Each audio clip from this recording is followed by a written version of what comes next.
May the road rise to meet you. May the wind be always at your back. May the sun shine warm upon your face. The rains fall soft upon your fields. And until we meet again, may God hold you in the palm of his hand.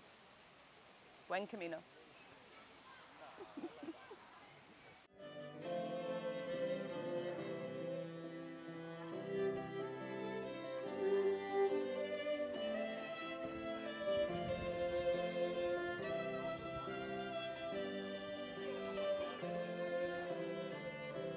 My name is Roisin McIntyre. I am from Ireland. My name is Noya. I'm from Israel, but I live in Portugal. My name is Zia Shaw and I'm from Toronto, Canada. Craig Moore from Toronto, Ontario. And what brings you here? Here? I'm on the Camino. I'm on the Camino Portugal. Yeah.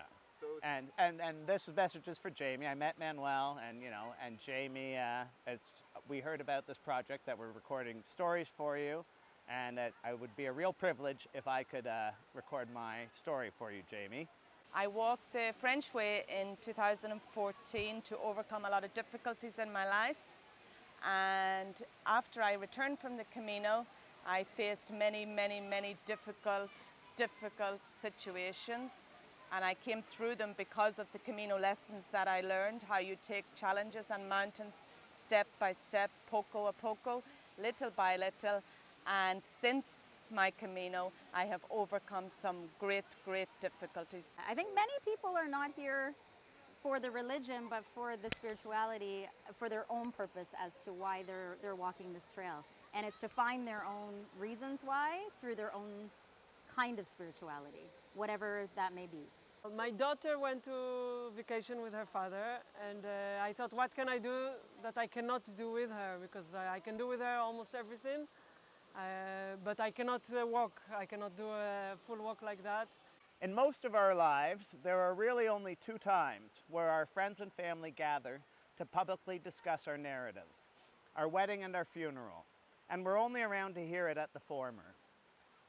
This is why I've always taken my role as a wedding speaker seriously.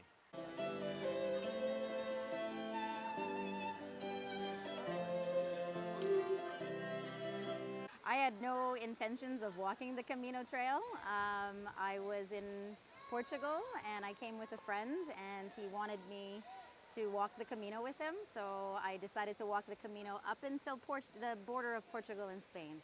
And I was going to turn back and go back to Portugal and visit the coast. But I met so many people along the way that convinced me to walk the trail to Santiago. I bought land. I wanted to get out of the game.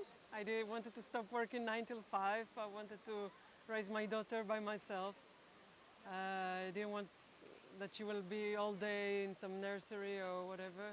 Every year I try to do a spiritual journey, and this was one of them. And one of the reasons was to let go of some things that I'm keeping and holding on to at home. So I had a dream before I left Barcelonas, actually, and it was about the two things that I needed to let go of.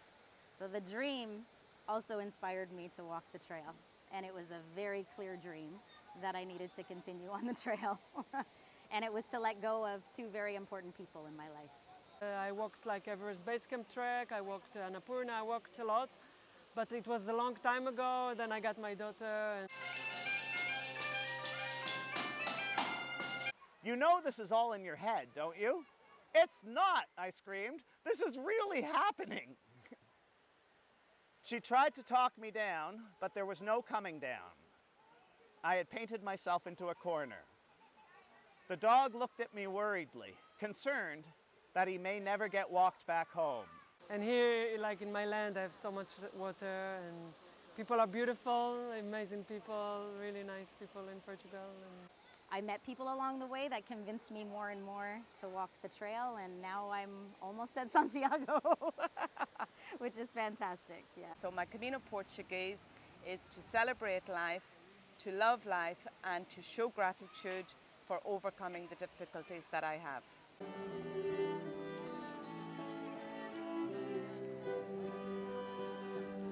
And while I can look back at that morning with humor, through the healing passage of time, I should add that walking the dog that morning was the most terrifying experience of my life. Yeah, I just love walking. For me, it's kind of like meditation. I just walk and with my thoughts, with myself, and just thinking. And it's other people do vipassana. For me, it's like doing vipassana. I think this is an initiation into becoming a true pilgrim, maybe.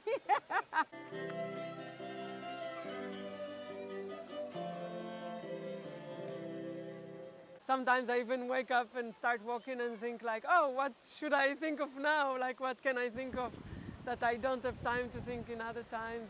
I wasn't convinced that I needed something that was tied to religion.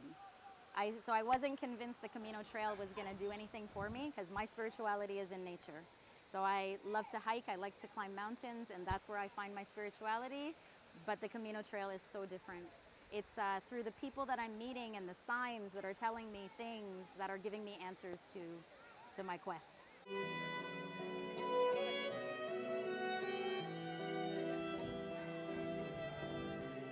What followed was a day I will take with me to the grave. The love and support they gave me instantly melted away the 35 years of angst I had been harboring for being different. It's interesting to see all the people in the Camino because there are so many kinds, so many different people. I'm really learning on this trip that there is hope, especially for what I'm going through. There is hope, and you can't let go of it in that kind of way. You can let go of the people, but you can always believe in the hope. So yeah, on this journey for me is maintaining that hope. Is maintaining it. So I think the Camino Trail has taught me so much. Yeah, and met great people, wonderful people. Yeah, haven't finished yet. Haven't finished yet. I can't wait to the end to see what happens.